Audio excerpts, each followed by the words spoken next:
ದೇಶದ ಉಕ್ಕಿನ ಮನುಷ್ಯ ಅಮಿತ್ ಶಾ ದೆಹಲಿಗೆ ಕರೆದಿದ್ದಾರೆ. ನಾನು ಸಂಜೆ 7:30ಕ್ಕೆ ದೆಹಲಿಯಲ್ಲಿರುತ್ತೇನೆ. ಚುನಾವಣೆಗೆ ಸ್ಪರ್ಧಿಸುವ ವಿಚಾರ ಅವರ ಬಳಿ ಹೇಳುತ್ತೇನೆ. ನಾನು ಅವರ ಮನವೊಲಿಸುವ ಪ್ರಯತ್ನ ಮಾಡ್ತೇನೆ. ನನ್ನ ನಿರ್ಧಾರದಿಂದ ಯಾವುದೇ ಕಾರಣಕ್ಕೂ ಹಿಂದೆ ಸರಿಯಲ್ಲ. ಶಿವಮೊಗ್ಗದಲ್ಲಿ ಮಾಜಿ ಸಚಿವ ಈಶ್ವರಪ್ಪ ಹೇಳಿಕೆ. ಗೊಂದಲದಲ್ಲಿರುವವರಿಗೆ ನಾಳೆ ಬೆಳಿಗ್ಗೆ ಎಲ್ಲ ಗೊತ್ತಾಗುತ್ತೆ. ಅಪ್ಪ ಮಕ್ಕಳ ಕೈಯಿಂದ ಪಕ್ಷವನ್ನ ಉಳಿಸಬೇಕು, ಪಕ್ಷದ ಶುದ್ಧೀಕರಣ ಆಗಬೇಕು ಅನ್ನೋದು ನನ್ನ ಬಯಕೆ. ನಾನು ಮೋದಿ ಗೆಲ್ಲಿಸಲು ಚುನಾವಣೆಗೆ ನಿಂತಿದ್ದೇನೆ. ನನಗೆ ಸಂತೋಷವಾಗ್ತಾ ಇದೆ, ವಿಶ್ವಾಸ ಇದೆ, ನಾನು ಗೆಲ್ತೇನೆ. ದೆಹಲಿಗೆ ತೆರಳುವ ಮುನ್ನ ಶಿವಮೊಗ್ಗದಲ್ಲಿ ಕೆಎಸ್ ಈಶ್ವರಪ್ಪ ಹೇಳಿಕೆಯನ್ನ ಕೊಟ್ಟಿದ್ದಾರೆ. ಅಮಿತ್ ಶಾ ಅವರನ್ನ ಭೇಟಿಯಾಗೋದಕ್ಕೆ ಇಂದು ಸಂಜೆ 7:30ಕ್ಕೆ ದೆಹಲಿಯಲ್ಲಿರ್ತೀನಿ ಅಂತ ಮಾಜಿ ಸಚಿವ ಕೆಎಸ್ ಈಶ್ವರಪ್ಪ ಶಿವಮೊಗ್ಗದಲ್ಲಿ ಹೇಳಿಕೆಯನ್ನ ಕೊಟ್ಟಿದ್ದಾರೆ. ದೆಹಲಿಗೆ ಹೊರಡುವ ಮುನ್ನ ಅವರು ಶಿವಮೊಗ್ಗದಲ್ಲಿ ಒಂದು ಹೇಳಿಕೆಯನ್ನ ಕೊಟ್ಟಿರೋದು. ಚುನಾವಣೆಗೆ ಸ್ಪರ್ಧಿಸುವ ವಿಚಾರ ಅವರ ಬಳಿ ಹೇಳ್ತೀನಿ, ಅವರ ಮನವೊಲಿಸುವಂತಹ ಪ್ರಯತ್ನವನ್ನ ಮಾಡ್ತೀನಿ ಅಂತ ಕೆಎಸ್ ಈಶ್ವರಪ್ಪ ಹೇಳಿದ್ದಾರೆ. ನಾನು ಯಾವುದೇ ಕಾರಣಕ್ಕೂ ಹಿಂದೆ ಸರಿಯಲ್ಲ, ನನ್ನ ನಿರ್ಧಾರವನ್ನ ಬದಲಾಯಿಸಲ್ಲ ಅಂತ ಈಶ್ವರಪ್ಪ ಹೇಳಿದ್ದಾರೆ. ಈ ಹಿಂದಿನಿಂದಲೂ ಕೂಡ ಇದೇ ರೀತಿ ಹೇಳಿಕೆಯನ್ನ ಹೇಳ್ತಾ ಬಂದಿದ್ದಾರೆ. ಯಾವುದೇ ಕಾರಣಕ್ಕೂ ನಾನು ಸ್ಪರ್ಧೆಯಿಂದ ಹಿಂದೆ ಸರಿಯಲ್ಲ ಅಂತ ಅವರು ಹೇಳ್ತಾನೆ ಬಂದಿದ್ದಾರೆ. ಇದೀಗ ಮತ್ತೊಮ್ಮೆ ಅದೇ ವಿಚಾರವನ್ನ ಹೇಳಿದ್ದಾರೆ. ಹಾಗೆ ಸಾಕಷ್ಟು ಜನ ಗೊಂದಲದಲ್ಲಿದ್ದಾರೆ. ಅವರೆಲ್ಲರಿಗೂ ಕೂಡ ನಾಳೆ ಗೊತ್ತಾಗತ್ತೆ. ಅಪ್ಪ ಮಕ್ಕಳ ಕೈಯಿಂದ ಪಕ್ಷವನ್ನ ಉಳಿಸಬೇಕು ಅಂತ ಬಿಎಸ್ವೈ ಹಾಗೆ ವಿಜಯೇಂದ್ರ ವಿರುದ್ಧ ಮತ್ತೊಮ್ಮೆ ವಾಗ್ದಾಳಿಯನ್ನ ನಡೆಸಿರೋದು. ಪಕ್ಷದ ಶುದ್ಧೀಕರಣ ಆಗಬೇಕು ಅನ್ನೋದು ನನ್ನ ಬಯಕೆ. ನಾನು ಮೋದಿ ಅವರನ್ನ ಗೆಲ್ಲಿಸೋದಕ್ಕಾಗಿ ಚುನಾವಣೆಗೆ ನಿಂತಿದ್ದೇನೆ.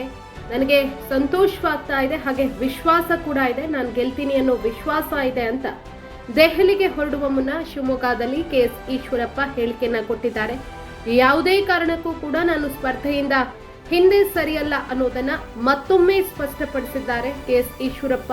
ಇವತ್ತು ಸಂಜೆ ದೆಹಲಿಯಲ್ಲಿ ಅಮಿತ್ ಶಾ ಅವರನ್ನ ಭೇಟಿಯಾಗಿ ಮಾತುಕತೆ ನಡೆಸಲಿದ್ದಾರೆ.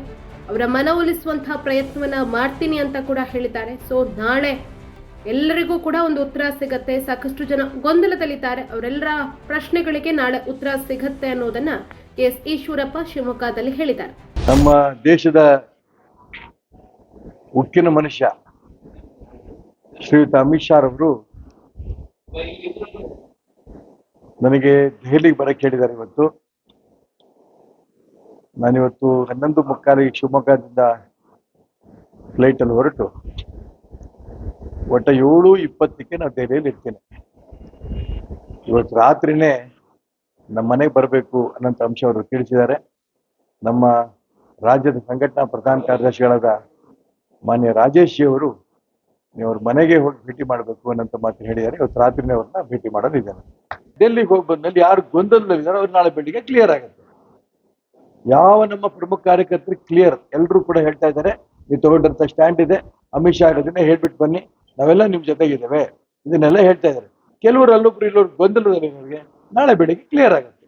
ರಾಜ್ಯದಲ್ಲಿ ಭಾರತೀಯ ಜನತಾ ಪಾರ್ಟಿ ಶುದ್ಧೀಕರಣ ಆಗ್ಬೇಕು, ನಂಬರ್ 1. ನಂಬರ್ 2, ಅಪ್ಪ ಮಕ್ಕಳ ಕೈಯಿಂದ ಈ ಪಕ್ಷ ಮುಕ್ತವಾಗಬೇಕು. 3ನೇದು, ಎಲ್ಲ ಹಿಂದುತ್ವವಾದಿಗಳು, ಸಿ.ಟಿ. ರವಿ ಇರ್ಬೋದು, ಬಸವನಗೌಡ ಪಾಟೀಲ್ ಯತ್ನಾಳ್ ಇರ್ಬೋದು, ಪ್ರತಾಪ್ ಸಿಂಹ ಇರ್ಬೋದು, ಸದಾನಂದ ಗೌಡ ಇರ್ಬೋದು, ಅನಂತ್ ಕುಮಾರ್ ಹೆಗ್ಡೆ ಇರ್ಬೋದು, ಇವರೆಲ್ಲರೂ ಕೂಡ ಪಕ್ಷಕ್ಕೆ ಸರ್ಸಾಗಿದೆ. ಹಿಂದುತ್ವವಾದಿಗಳನ್ನು ಯಾಕೆ ಪಕ್ಷಕ್ಕೆ ಸರ್ಸಿಯಾರೋ ನನಗಂತೂ ಗೊತ್ತಿಲ್ಲ. ಎಲ್ಲ ಅಂಶವನ್ನು ಕೂಡ ನಾನು ಅಮಿತ್ ಶಾ ಅವ್ರ ಹತ್ರ ಮಾತಾಡ್ತೇನೆ. ಹಿಂದುತ್ವದ ಬಗ್ಗೆ ಮಾತಾಡೋದೇ ತಪ್ಪೇನು? ಯಡಿಯೂರಪ್ಪನವ್ರ ಜೊತೆಗೆ ಇಲ್ಲ ಅನ್ನೋದು ಒಂದೇ ಕಾರಣಕ್ಕೆ, ಸಂಘಟನೆ ಜೊತೆಗೆ ಇದ್ದಾರೆ ಅಂತ ಒಂದೇ ಕಾರಣಕ್ಕೆ ಇವ್ರನ್ನೆಲ್ಲ ಪಕ್ಷಕ್ಕೆ ಸರ್ಸೋದು ಯಾವ ನ್ಯಾಯ? ಇದನ್ನಷ್ಟನ್ನು ಕೂಡ ನಾನು ಅಮಿತ್ ಶಾ ಅವ್ರ ಹತ್ರ ಮಾತಾಡೋದಿದ್ದೇನೆ. ಶಿವಮೊಗ್ಗದಲ್ಲಿ ಮೋದಿನ ಪ್ರಧಾನಮಂತ್ರಿ ಮಾಡಲೇಬೇಕು ಅನ್ನೋ ಉದ್ದೇಶದಲ್ಲಿ ನಾನು ಇರೋನು. ಹಾಗಾಗಿ ಚುನಾವಣೆ ನಾನು ಗೆಲ್ತೀನಿ, ಮೋದಿಗೆ ಹೋಗಿ ಕೈ ಎತ್ತುತ್ತೀನಿ, ಅದರಲ್ಲೇನು ವ್ಯತ್ಯಾಸ ಇಲ್ಲ. ಲೋಕ ಸಮರಕ್ಕೆ ಅಖಾಡ ಸಿದ್ಧವಾಗಿದೆ. ದೇಶದ ಆಡಳಿತ ಚುಕ್ಕಾಣಿಯನ್ನ ಯಾರು ಹಿಡಿಬೇಕು ಅನ್ನೋದಕ್ಕೆ ಶರ ಬರೆಯುವಂತಹ ಟೈಮ್ ಇದು. ಈಗಾಗಲೇ ನಿಗದಿಪಡಿಸಿದ ದಿನದಂದು ಎಲ್ಲರೂ ವೋಟ್ ಮಾಡಿ ನಿಮ್ಮ ಹಕ್ಕನ್ನ ಚಲಾಯಿಸಿ. ಅದಕ್ಕೂ ಮೊದಲು ಜನರ ಒಲವು ಯಾರ ಕಡೆ ಇದೆ ಅಂತ ತಿಳ್ಕೋಬೇಕು ಅಂತಂದ್ರೆ ಯೂಟ್ಯೂಬ್ನಲ್ಲಿ ಪಬ್ಲಿಕ್ ಇಂಪ್ಯಾಕ್ಟ್ ಸರ್ಚ್ ಮಾಡಿ. ಬಳಿಕ ನಮ್ಮ ಪಬ್ಲಿಕ್ ಇಂಪ್ಯಾಕ್ಟ್ ಚಾನೆಲ್ ಅನ್ನ ಸಬ್ಸ್ಕ್ರೈಬ್ ಮಾಡಿ. ಸಬ್ಸ್ಕ್ರೈಬ್ ಆದ್ಮೇಲೆ ನೀವು ಹೋಮ್ ಪೇಜ್ ನಲ್ಲಿ ಕಮ್ಯುನಿಟಿ ಅನ್ನೋ ಆಪ್ಷನ್ ಸಿಗುತ್ತೆ. ಈ ಕಮ್ಯುನಿಟಿ ಆಪ್ಷನ್ ಕ್ಲಿಕ್ ಮಾಡಿದ್ರೆ ಕೆಳಗಡೆ 28 ಲೋಕಸಭಾ ಕ್ಷೇತ್ರಗಳ ಪೋಲ್ ಕ್ರಿಯೇಟ್ ಮಾಡಲಾಗಿದೆ.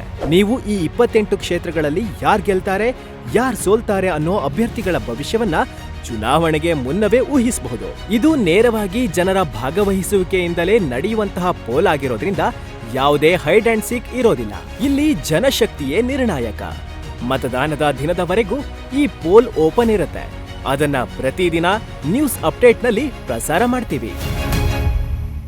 ಇದು ಪಬ್ಲಿಕ್ ಇಂಪ್ಯಾಕ್ಟ್, ಜನಶಕ್ತಿಯೇ ನಿರ್ಣಾಯಕ.